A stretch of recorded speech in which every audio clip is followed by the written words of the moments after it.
Welcome to our audience members from around the New York area and the country. I'm Ari Goldstein, Senior Public Programs Producer at the Museum of Jewish Heritage, a living memorial to the Holocaust. It's a pleasure to welcome you to today's Stories Survive program with Manfred Ohrenstein, a distinguished co-founder and vice chairman of the Museum of Jewish Heritage and retired New York State Senator who escaped Germany with his family as a child. Fred will be interviewed today by Jack Klieger, President and CEO of the museum. Please feel free to share questions and comments in the Zoom chat throughout our conversation, and we'll get to as many as we can towards the end.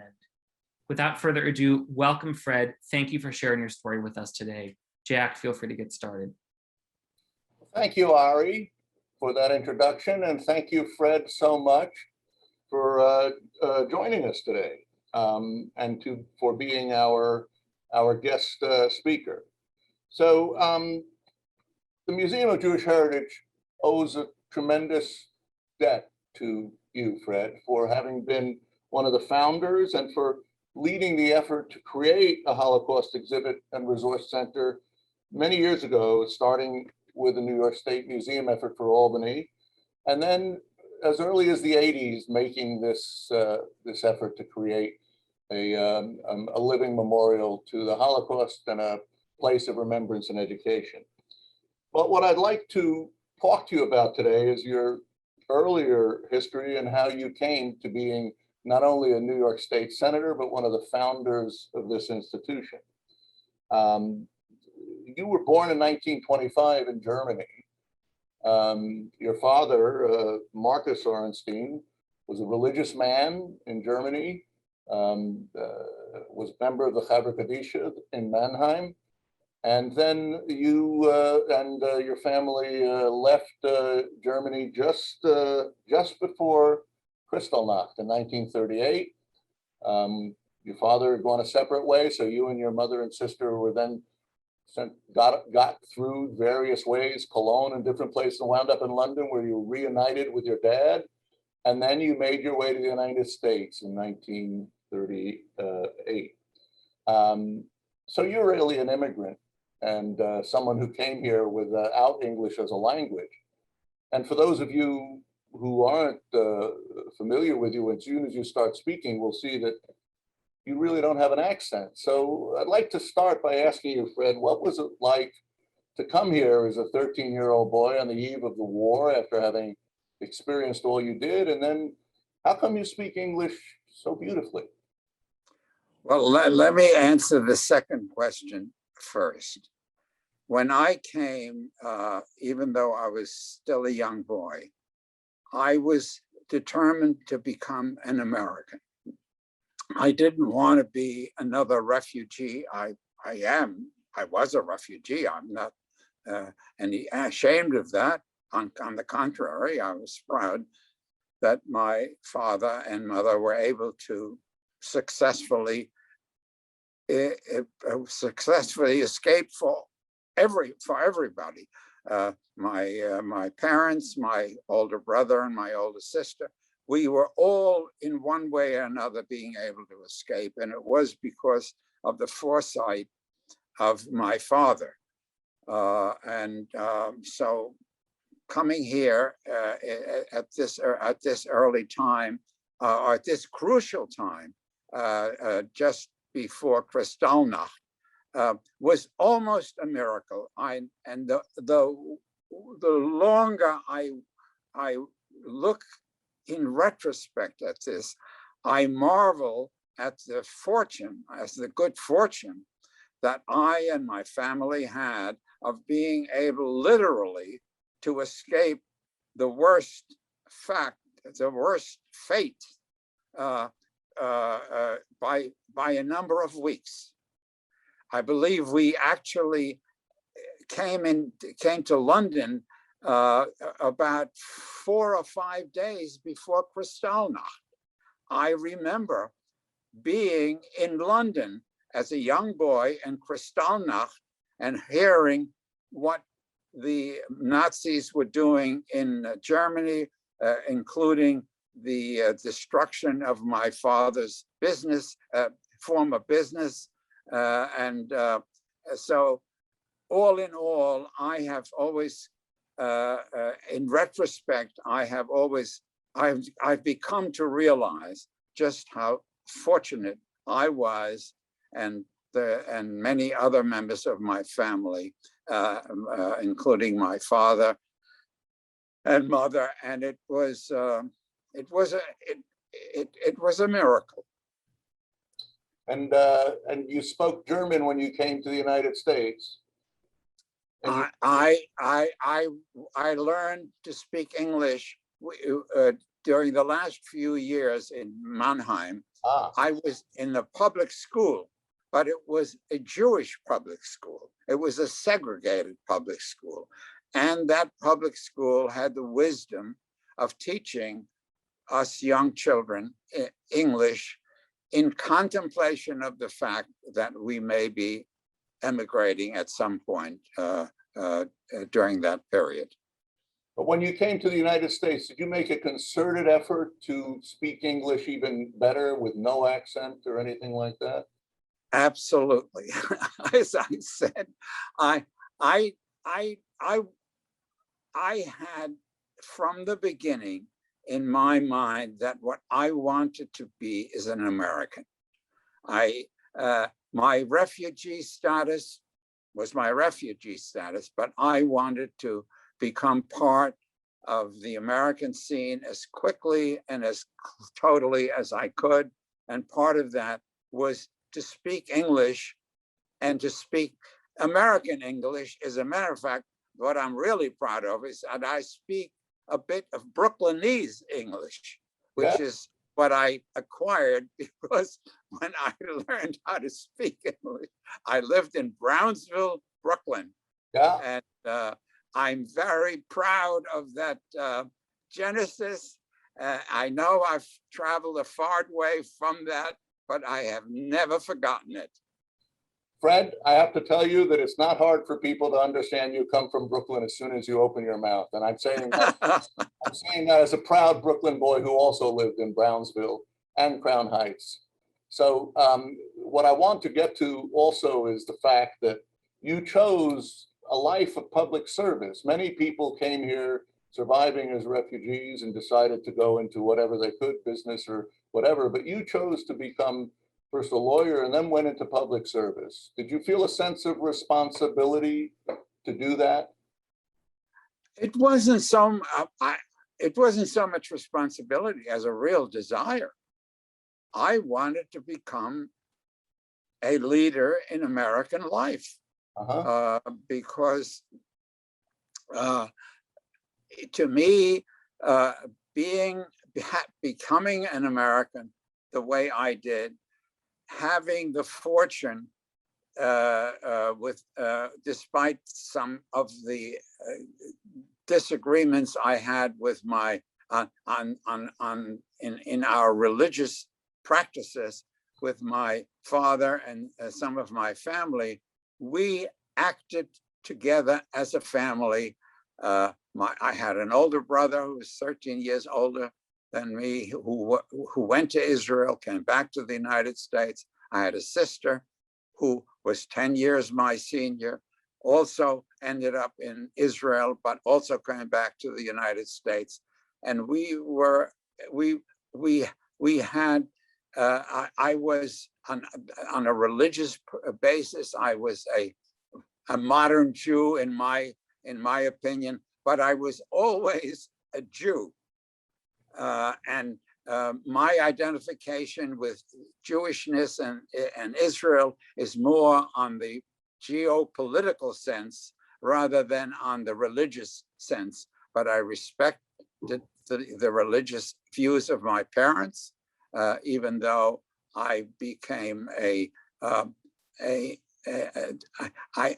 was not against the religion, but I didn't practice the religion. But I was a firmly loyal and committed American Jew who helped Israel and the American Jewish community during very difficult periods of time. Yes, I was very struck, Fred, when we were first speaking, and I said, you know, you immigrant, became a New York State senator, one of the founders of the museum. Said your dad must have been so proud of you. And you said, well, he was disappointed in me. And I said, you're kidding. And you talked about it in terms of the fact that your family was very religious. Both of your parents, as well as your older brother and sister, were religious. And you chose to be very conscious of your Jewish identity, but you're more a secular, as you called it, a nationalist Jew. So did you have issues with your dad, particularly about your not being a religious person?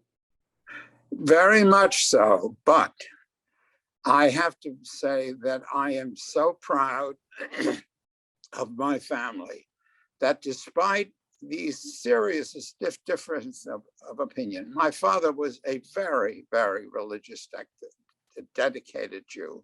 He was also a very practical businessman.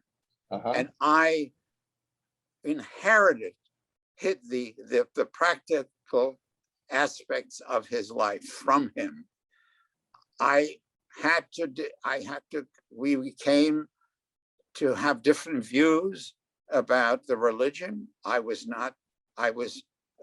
veering away from orthodoxy, not Jewishness, but orthodoxy Jewish. And though the thing I am so privileged about is that despite these differences of opinion in a very large family, we stuck it out together. We did not separate. We did not allow our differences to go our separate ways. So my father and I, despite our differences in terms of the religion, in terms of our being Jews and dedicated as Jews, being supporters of Israel, strong and deeply felt support of Israel, we were able to work together all of our lives, and the family was always remained together despite the fact that we had some serious differences on the religious end. Well, I'm sure somehow I believe that through it all, your family must have been so very proud of you, whether or not you were from. Well, I'm glad you said that. Well, that's why it happened, because despite the fact that my father, particularly my mother, were disappointed that I did not remain as an Orthodox Jew, there was never, I've seen other families who separated and who hated each other. None of that ever happened in my family. And I am very grateful about that to both my father and mother, and my brother and my sister, that despite our differences on religious issues, we always remained close and always remained a family.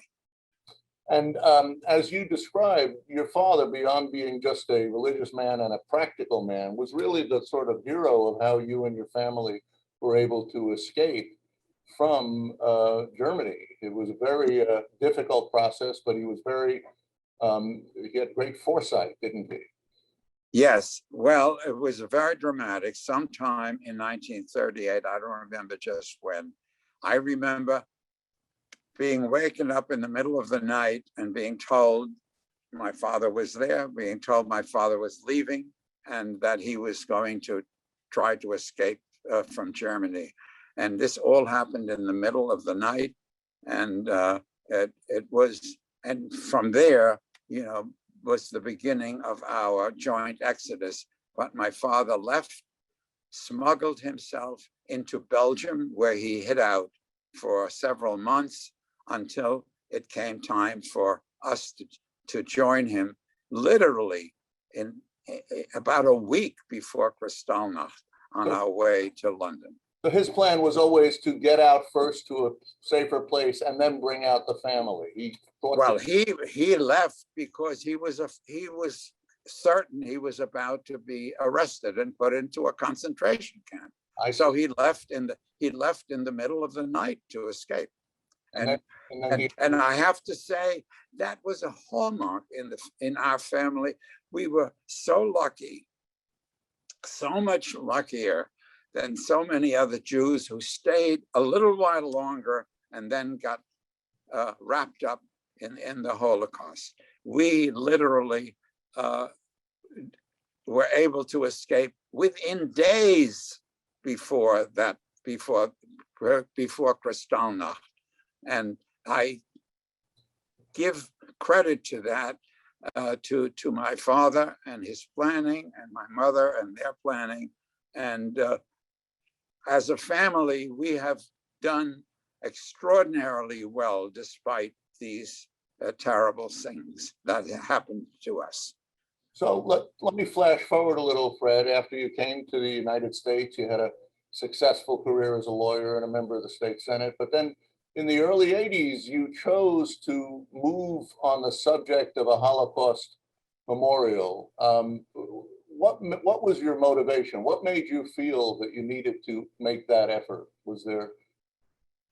Well, I believe that the Holocaust was this terrible, terrible affliction perpetrated on us by the Nazis. But I felt that out of this, well, at the same time, there was the birth in Israel of a renewed presence of a Jewish, of an active Jewish community. So while there were the terrible difficulties and events because of the Nazis, there was also a positive plan by many leaders, and I have to say my father and mother were part of this, to find a way out.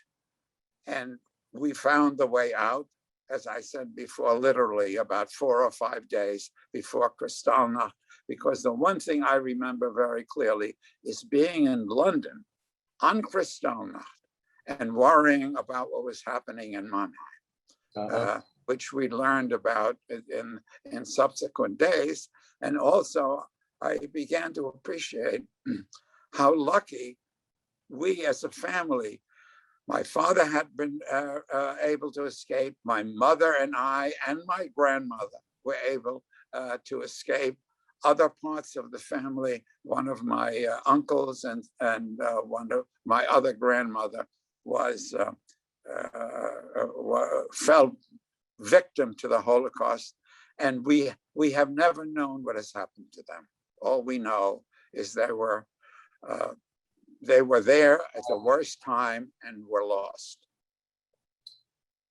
Fred, I remember when you came to see me shortly, I wasn't at the museum as president that long, but you came in shortly after the events in Charlottesville in 2017, and you asked to talk to me about the fact, some opinions you had, and I remember how strongly you felt, having been a young man, a young boy in Mannheim, Germany, watching the Nazis parade down the street, and then seeing something like Charlottesville took place.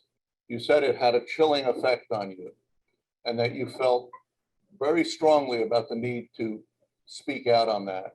Can you talk a little about what that felt like watching? Well, when I saw the influx of the people who our enemies or our detractors, and say the Jews will not replace us. I remember that. And to me, the anger that I felt was indescribable. fortunately, because of my career, because of the kind of a person I am, I was always able to channel my anger into constructive, into constructive actions. And that's what I prepared to do. Here we were in early 1938, being slowly but surely engulfed by the Nazis during the next 5 years. And during that time, my brother was able to leave, my sister was able to leave, and then later on, my family was able to leave. My brother and sister both went to Israel. Neither of them was able to have a successful life in Israel, and I'm not saying that in criticism. It was simply that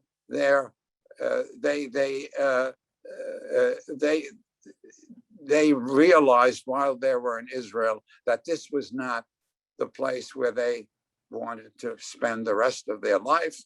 As Jews, they didn't have any, this was nothing negative of Israel, it was a personal decision. And they came to the United States, and they, meaning my brother and my sister and I, and my parents were able to figure out, despite our religious differences, to continue to be activist Jews, activist supporters of Israel, as we are to this very day.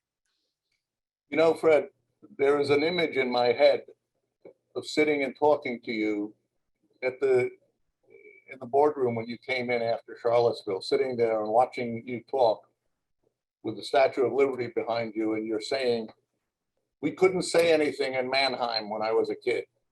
And we now are in a position we will not be silent, and I don't want to be silent. And I said, Fred, you will have the ability to speak, but in the interim, you helped build this institution, a place where we could speak out, and you took advantage of, you know, the opportunities that Jews have had here in the United States to be equal and active citizens. And I could hear then how much you felt it was important to not be silent. So the interim is that you helped to build an institution that made it possible to speak this message. And you had a combination of anger and pride. That's an interesting combination, isn't it? Well, you know, you can be angry and strike out and try to get it out of your system, and it doesn't accomplish very much, except maybe for yourself. Fortunately, I was able to channel that anger into a creative into creative Holocaust memorial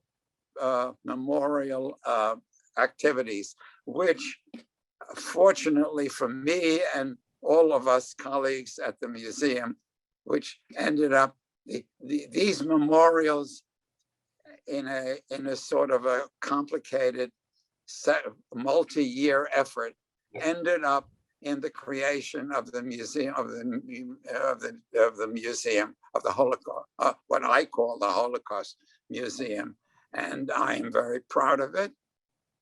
I think the museum has, as I have told you, what I am most proud about the museum. Museums are wonderful institutions, and museums commemorate history, talk a little bit about the present, but they are not activist institutions. This institution is an activist institution.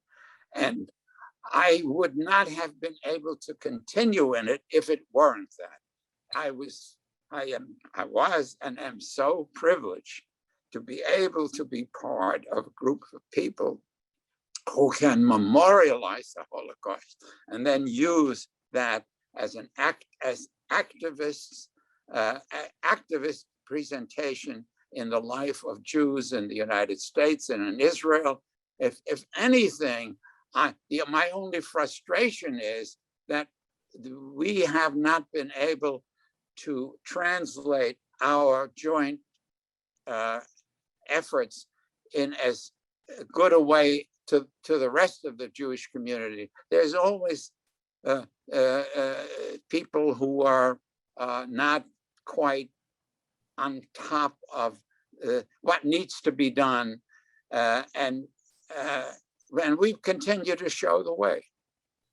Yes, Fred, and I will say that one of the important aspects, we are a museum, but we're really an institution that has a museum within its walls, but we do so much. And the two guiding principles that you and the founders established that we have been trying to keep fulfilled are not only remembrance, but education.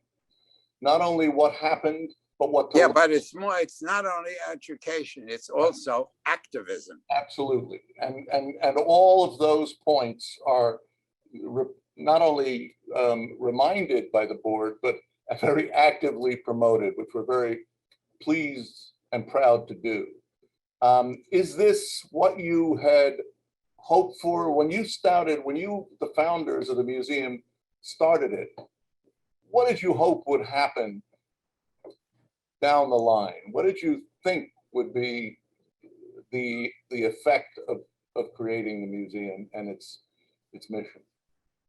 Well, that's an interesting question.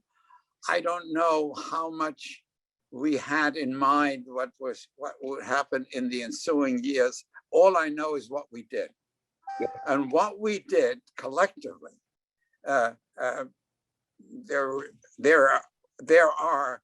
this museum is fortunate in having an extraordinary bunch of people of independent means, people of independent activities in the American scene and the world scene, people who are important people in and of themselves, but have decided that it was important for them to create this museum and to have it as an activist part of the American Jewish community.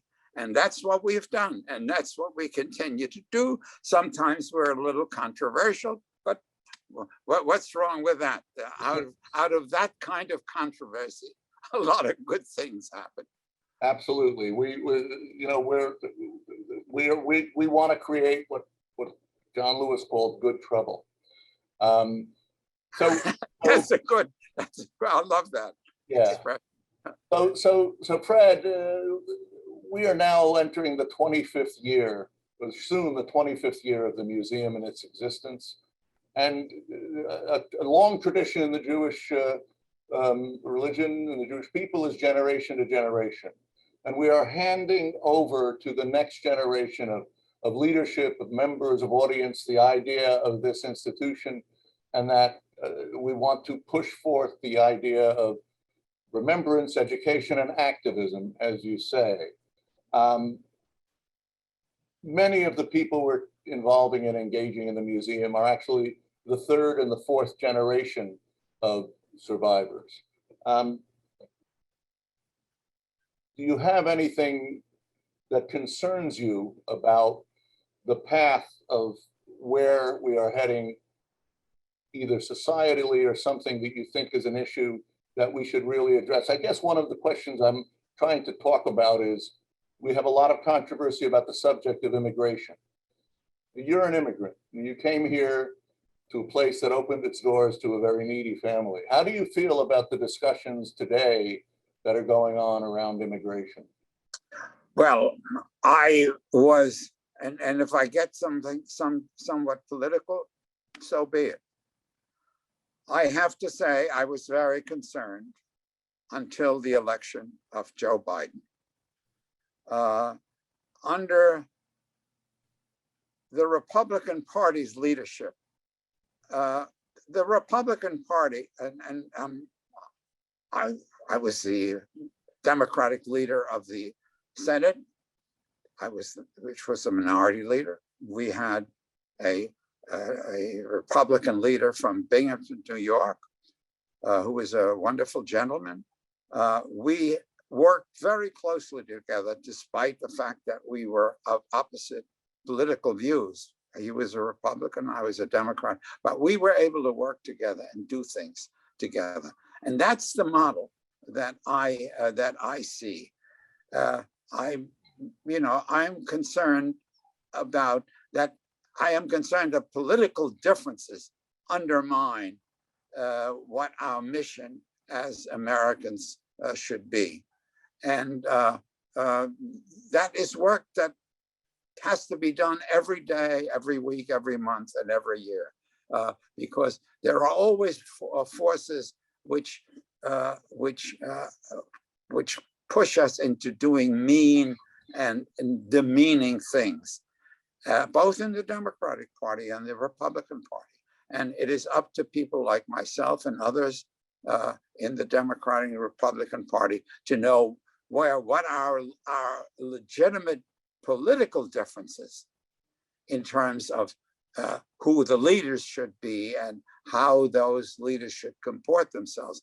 But there should be no difference in our dedication to the American ideal of democracy, openness, and ability to communicate without fear or favor and without the constraints that were put on such activity by the Nazis and other followers of the Nazis, the Russians, and other followers of political dictatorships. That's a very well put way of doing it, of saying it, Fred, and very well put in terms of the nativist kind of instinct that many people in this country have. So, Fred, in the short time we have left, if there was one thing that I wanted to say, it's that I believe that even though you say that your dad, Marcus, was not entirely happy with your choice of the path you took, somehow I suspect that he was, at the end of the day, very proud of what you have been able to help accomplish. You've helped create one of the largest Holocaust museums in the world, the third or fourth largest, as we say, and the largest independent. But what we want to be is so much more than a museum. We want to be an institution that fights for the right thing, like you say. And I'm glad that you feel that we're living up to the challenge that you put forth on what we should do. I would like to sort of dedicate this Story Survive session to Marcus Ohrenstein.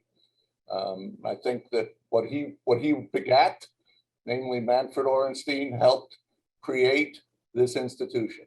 And I know we're all very proud of what you did and the challenge you give to us to continue to push forth with that mission.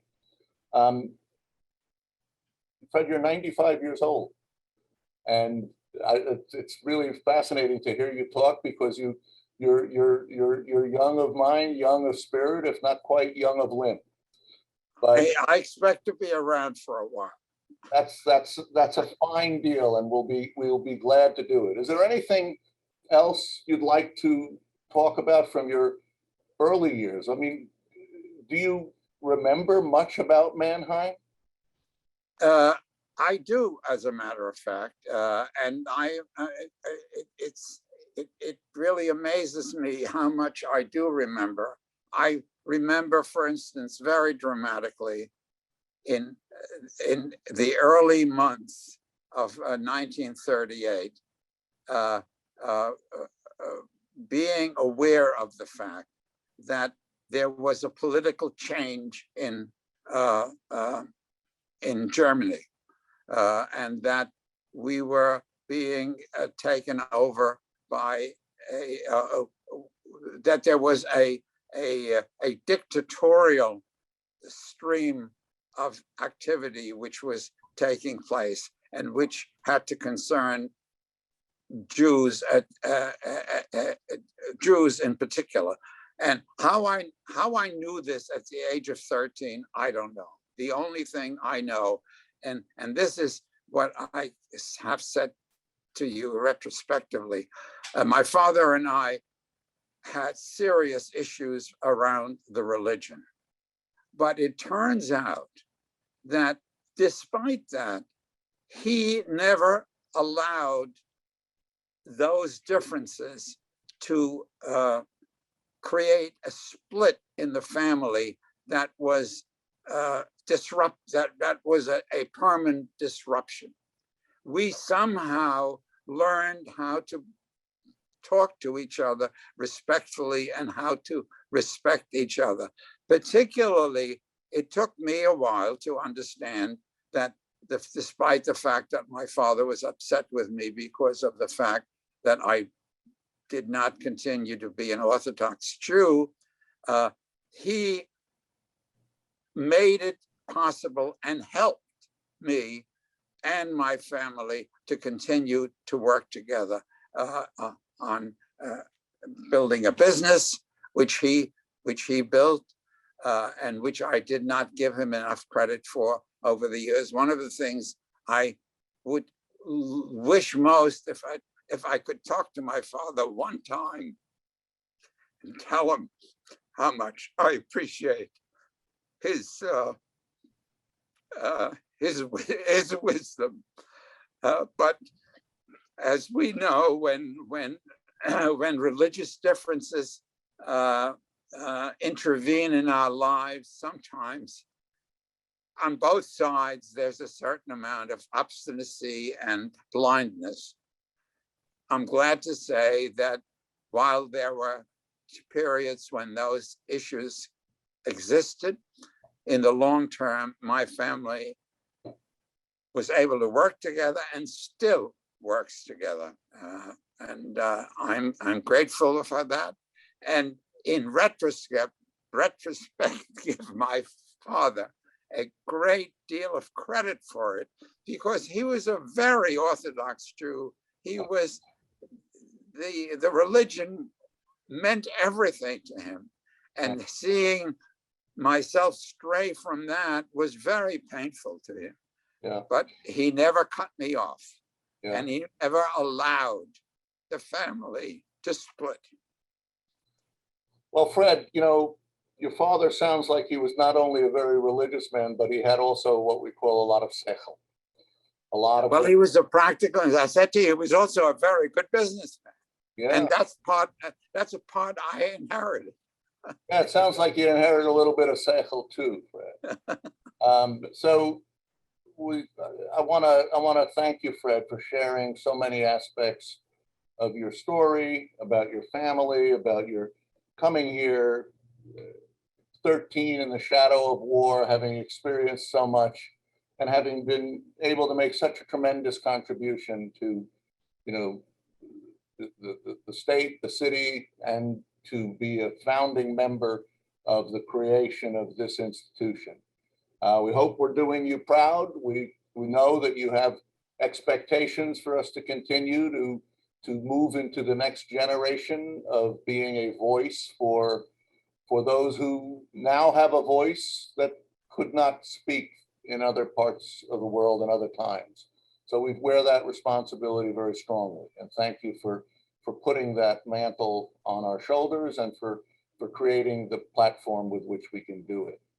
I think that we ought to maybe open it up at this point, unless, Fred, if you have anything you'd like to say. I think we have some questions, and I'm going to ask Ari to come back in and ask some of those questions. But I do want to close by thanking you for all of your efforts over the years, saying that I'm sure Marcus Ohrenstein was not only. Hello?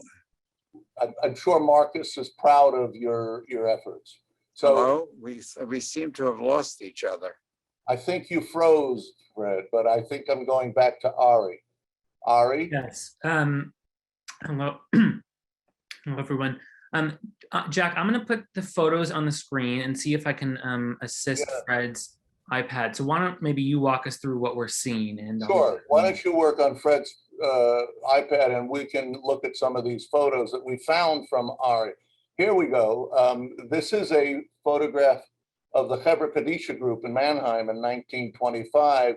As many of you know, the Chevra Kadisha group were the people who watched over the dead bodies of people who had died before they had been interred. And Marcus Ohrenstein, Manfred's father, is, if you'll see in the middle, a man with a long white beard, and above him, a man with a sort of Van Dyke beard.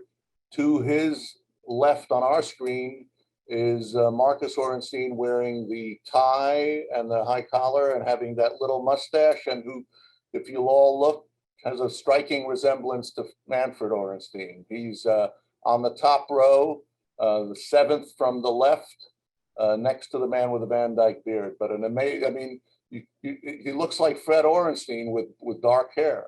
And Fred should be back online now, so you two should be able to see each other. Yeah, I'm back. You see the photo of your father there looking at us like It's not unbelievable. It is unbelievable. That whole picture is an unbelievable picture because it shows the Mannheim Jewish leadership, Yep.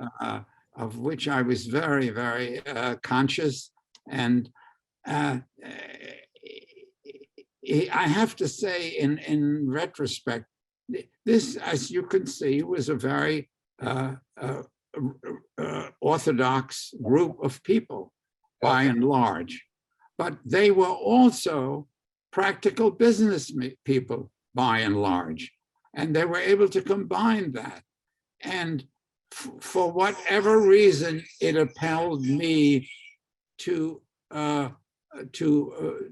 in my thinking, to be more of a practical Jew, as distinguished from being an Orthodox Jew.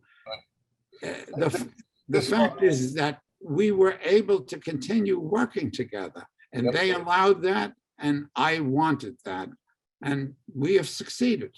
Yep. So this photograph was taken in 1925, the year you were born. And so, wait a minute, I'm trying to understand. I'm hearing an echo there, but that's okay. Ari's working on it. So, Ari, can we go to the next photograph? Is that possible? Your voice is not coming through. Manfred, here's a picture. Yes. Here's a picture. I hear you, but only faintly. Well, here's a picture of your mom. Yes. Taken in the early 1930s. Okay, I got it. We're back. We're back in business. Okay. So we talked a lot about your dad. What about your mom? Was she also very religious? Yes, very much so.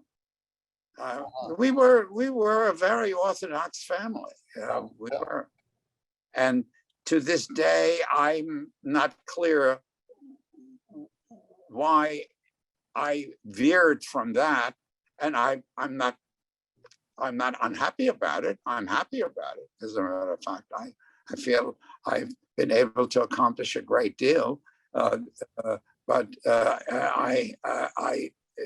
the religion itself was not what was motivating me. What was motivating me is my Jewishness.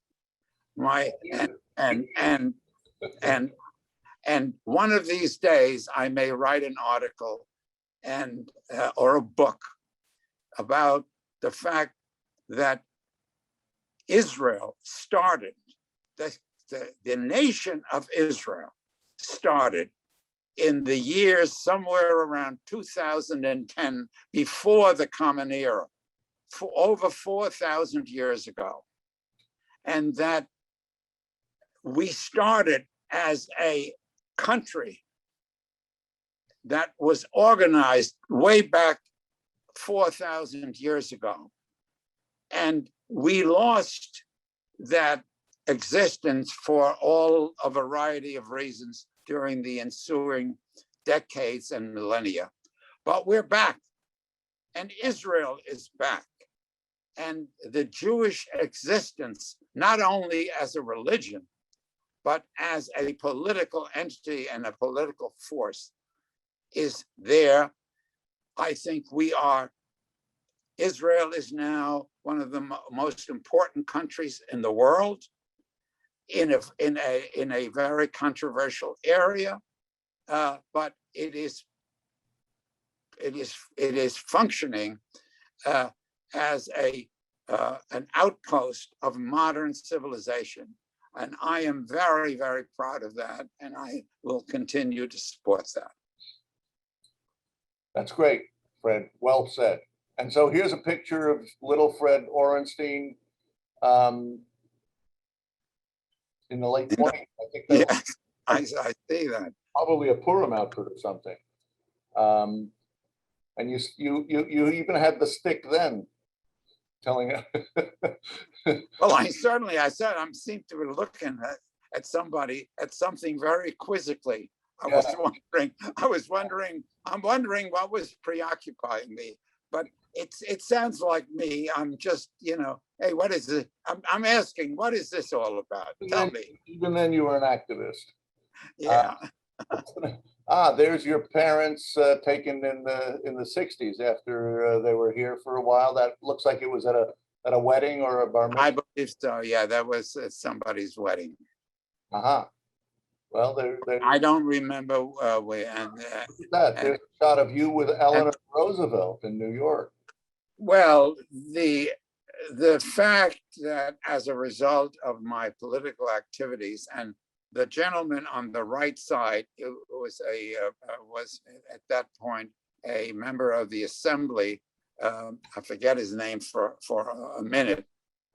He was a very distinguished United States, American citizen, and we met Eleanor Roosevelt, and we worked with her, and that was an extraordinary thing to be identified with this woman who was an extraordinary individual. Yeah. And I was able to spend several years working with her and helping her. Well, very impressive photograph. And there you are with another fairly well. Yes. Well, there was my candidate for president. Unfortunately, that was never to be because of the tragedy that happened. But we were well on the way of having this Kennedy become president of the United States. It never happened because of the tragic events, but it was one of the great moments of my life. Well, Fred, thank you for all of your comments and for being such a forceful, not only witness to history, but I can tell you from the museum that without your efforts, this museum wouldn't be here. And without your efforts, all of the efforts we've made on remembrance, education, and activism wouldn't be here. So thank you for so much for what we are, and thank you for helping to make it happen. Now, I want to thank you guys for allowing me to do this. And we didn't pay you much. I will do it to my dying day. There'll be more of this. Thank you, Fred. Now, Ari, the time we have left, perhaps there are some questions that we can ask from the audience for Fred. We do have some audience questions, and feel free to submit them in the Zoom chat if you haven't yet. Fred, I want to start by reading a comment that was sent in by Rochelle Seidel, who said, Senator Ohrenstein should also be commended for creating a permanent exhibit about rescue of Holocaust survivors to Oswego at the New York State Museum, as well as for transferring the documents from the Nuremberg war crimes trial from the New York State Library to the Museum of Jewish Heritage. With warm wishes from Rochelle Seidel. Wanted to make sure to read that aloud. Thank you for those efforts, Fred. We didn't even cover that. I get the feeling that if we went deeper into it, we'd have a list a yard long of all the things you've been able to accomplish. Here's a question from Yossi Jarrett. He says, you may remember me. My grandmother, Fanny Piperberg, was your father's sister. And then he asks, why did your family stop in Cologne when you were escaping Germany? And why would my family stop where? In Cologne. And how long were you there? We stopped in there because my other grandmother, and my other uncle, who lived with my other grandmother, they were still there.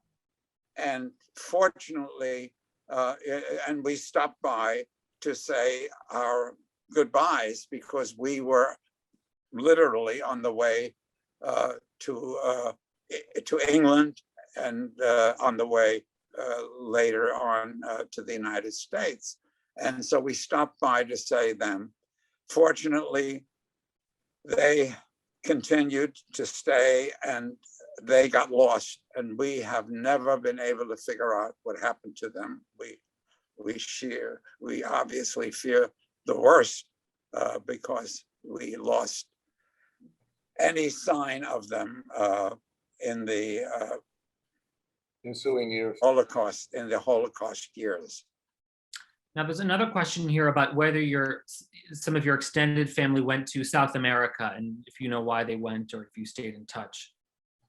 Well, that was my uncle, my father's brother.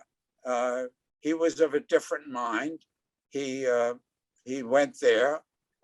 He tried at some point to get us to move there, which we were not willing to do.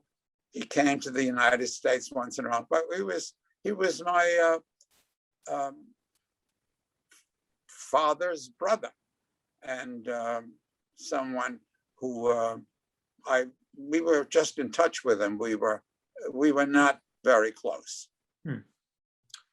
Fred, I have a question, which is your sister, who is, because she was older than you, was married by the time of Kristallnacht. So she was deported to Poland, and she was in Poland with her husband until 1941, and then she came and joined your family in New York.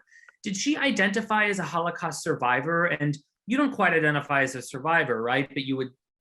How do you think about your identity, and how did your sister?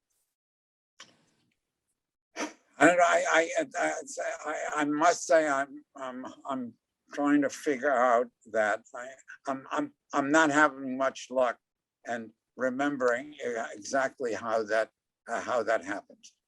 Oh, no problem. Here's a question from an audience member. How can young people help keep the history of the Holocaust alive?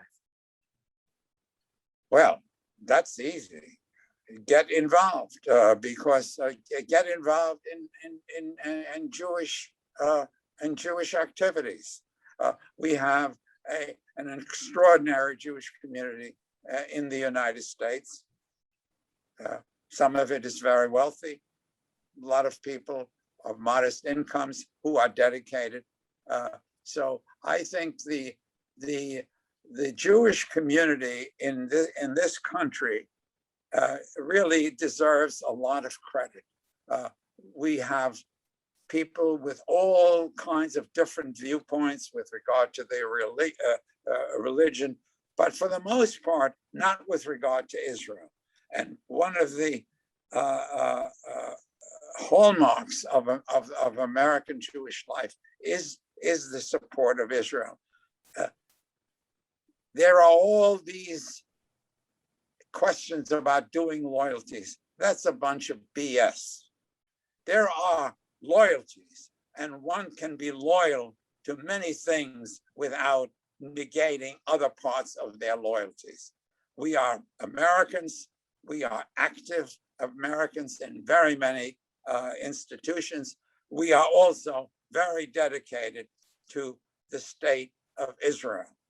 And the state of Israel is becoming more and more powerful, as we hope it would be. It exists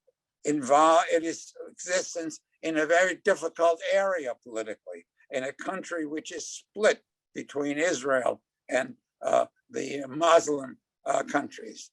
There are a lot of problems with that, but our support of Israel has to be there, despite some of the disagreements we may have from time to time. I want to say this: Israel is a powerful country. Powerful countries don't always do nice things. No powerful country does not overstep their bounds from time to time. but that doesn't negate their existence and their importance. So to those in the Jewish community who sometimes worry about the powerful nature of the Israeli state, I say, look at the United States. Look how the United States expanded from 13 colonies across a continent.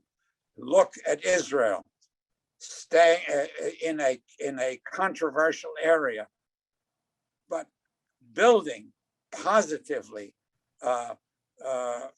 institutions that benefit humanity and its citizens, and who are continuing the quest of working with people from the Muslims community in the geographic entity of Israel. These are difficult things, but they are not impossible. They continue to. This is a work that has to continue, and I feel fortunate in being able to contribute my knowledge of politics and world affairs and history to do that. Thank you, Fred. We just have another minute here, so I'm going to offer a closing comment and then ask each of you, Jack and Fred, if you have a closing message to share. Mine is just to thank you, Fred, for sharing a little bit of your past with us today and for your leadership at the museum. To everyone watching, all of our programs at the museum, including this one, are only possible because of donor support. So if you have supported the museum, we thank you. And if you haven't, we ask you to consider making a donation or becoming a member to support the critical Holocaust education work that we do. You'll see in the Zoom chat a link to support the museum's work, as well as a link to discover our upcoming events. We have 2 to 3 programs a week, including another one tomorrow. So we thank you for tuning in today. And now I'll turn to Jack and then to Fred for some closing comments. Well, thank you, Ari, and thank you, Fred. I do want to say to the person who asked how can younger people get involved, by all means, the museum has all sorts of programs that we want help with. We have a Young Friends group. We're looking for future generations. If there was a theme that I could say about this discussion, it's talking about stories that survive, not necessarily a survivor, but a story about survival and renewal and activism. And so I would just say, Fred, you came from a very difficult background. You took advantage of the opportunities this country has given you, and you've given back so much to us. So this is a way of thanking not only you and hearing more of your story, but also I dedicate this program to the memory of Marcus Ohrenstein. Fred, any final words? Well, I thank you for that. I think my ability, my opportunity to be part of the creation of the museum in the form in which it's in the activist form in which it exists has been one of the great accomplishments of my life. And I will continue to do that. We have we have a big role to play in this very, very complex world. And we have a big role to play in the future of Israel, which exists in a very complex part of the world. And these are big, powerful movements. And power, as I said before a few minutes ago, sometimes seems to be controversial, and sometimes even to do things which we don't particularly like. But we Jews have to be comfortable with power. We have to stop being afraid of being persecuted. We have been persecuted. We have done things, particularly the creation of Israel, to answer that in a very positive way. It requires a lot of wisdom and a lot of sometimes difficult activities, but that should be a challenge to us and an opportunity to us. And it certainly is for me. And I'm grateful of working with all of you guys at the museum. I think the fact that we were together able to build this wonderful, wonderful institution is something I will be proud of for the rest of my days. Well, thank you, Fred. Thank you, Ari, and thank you to all of the people who listened in and have continued to support the efforts of the Museum of Jewish Heritage, a living memorial to the Holocaust. Good day. Thank you, everyone. Have a good afternoon. Good afternoon.